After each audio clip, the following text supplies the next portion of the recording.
for daily Ask Reddit. r/Ask Reddit. What's that story you've never been able to tell?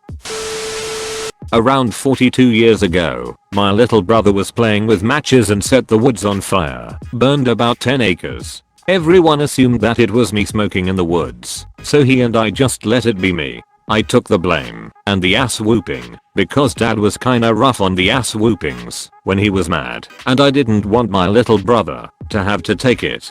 Being that dad got a little carried away this time, broke my arm. We've just never told anyone the truth. Point. When I was just a boy I was touched when I was getting my hair cut. My father had to make a quick run to the ATM, so we were alone. I never realized it affected me that much, and honestly didn't even think about it for years, until I drove by the place where the barber shop used to be and just felt immense stress. I would never tell my father. He has always been insecure about whether or not he's been a good father to me. This would make him hate himself. In 6th grade, we had this paper we had to write. I forget what the subject was. I decided to procrastinate a lot. Then the day it was due rolled around, and I had nothing. We had to read our papers out loud in front of the class. I was totally prepared to take the 0, but then I realized he wasn't actually taking the papers we used. So I decided to go up to the front of the class with a blank sheet of paper and improvise. I ended up getting an 80. My mom probably has factitious disorder. She used to gather my siblings and I together to announce she has insert cancer or deadly disease here and then make us cry and hug her. She has ruined so many of my major life events to rant about herself and all of her illnesses. I haven't called to check in on her with everything that is going on because I do not want to hear her hours-long spew of disease and sickness, because I always think she is lying. She may actually be at serious risk of death from COVID-19, and I still don't want to hear her talk about it. She could die, and I think I would feel relief. Edit. My mom has never been officially diagnosed with any mental illness. I don't mean to sound like an armchair psychologist. She thinks psychology is nonsense and refuses to seek help. She has purposely hurt herself for attention, and she is always heavily addicted to painkillers for a long time now. I moved to the UK from Zimbabwe when I was 4. The first few years my parents spent their whole time trying to settle down. By the time I was 8 they realized we had never been to London. So on a hot June day we went into London. We went to the aquarium, Covent Garden to see all the performers on the London Eye. It was a good day. To end the day we went to Buckingham Palace. I was tired, so I was resting my head against the bars asking all the questions you'd expect from an 8-year-old. After a while my parents said it was time to go. I pushed away from the bars and then felt a cold steel against the back of my ears. I hadn't noticed my head has slipped through. I panicked. A crowd gathered. I'm probably in many a family photo album. Even a horse guard came to see what the commission was about.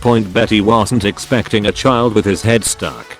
By then I had accepted this as my new home, but I couldn't figure out how I'd go to sleep with a spike on the floor. Luckily an old lady had a tub of Vaseline in her handbag and my dad was able to pull me out with my head smothered in Vaseline.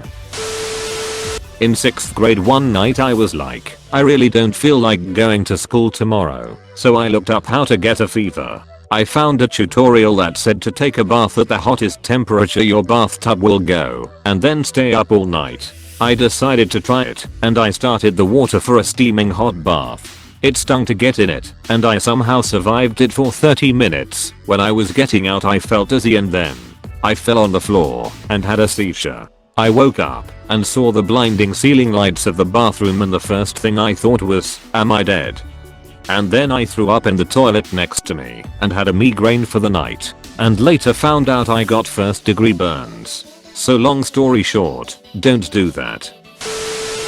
When I was 17, I worked at a grocery store with a guy named Brian. Normal guy, mid-20s, lil chub. Didn't really think much of him. One day he tells me about how he lives in an apartment by himself and that his neighbors are absolutely crazy. Like they would yell at him to be quiet, pound against the wall to get him to shut up, even though he wouldn't be doing anything.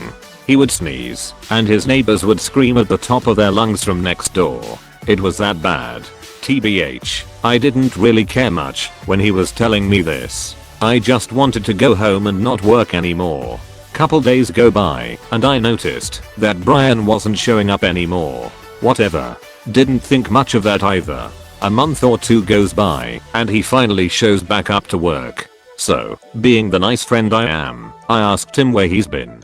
He tells me he was actually fired because he was in the hospital. I didn't think that was a valid reason to fire someone, but what do I know? I didn't comment on that. I asked him why he was in the hospital, and he told me it was for personal reasons. I tell him it was good having him back, and carried on with my day. Fast forward a couple days to me talking to another coworker who was good friends with Brian. He says, "Did you hear what happened to Brian? Yeah, he was in the hospital and was fired or something. Do you know why though?" "No," he said, "it was personal." So this is what happened a couple months ago before Brian disappeared. He was at home by himself when his neighbors, surprise, start yelling at him through the walls for being too loud.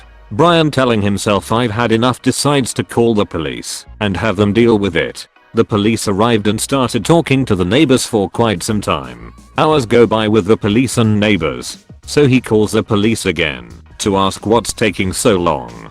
The police respond with, "We left like an hour and a half ago." Turns out that the neighbors were never yelling at him. In fact, they were never there. Brian was schizophrenic and was hearing voices in his head. He had to go to a mental hospital for a month.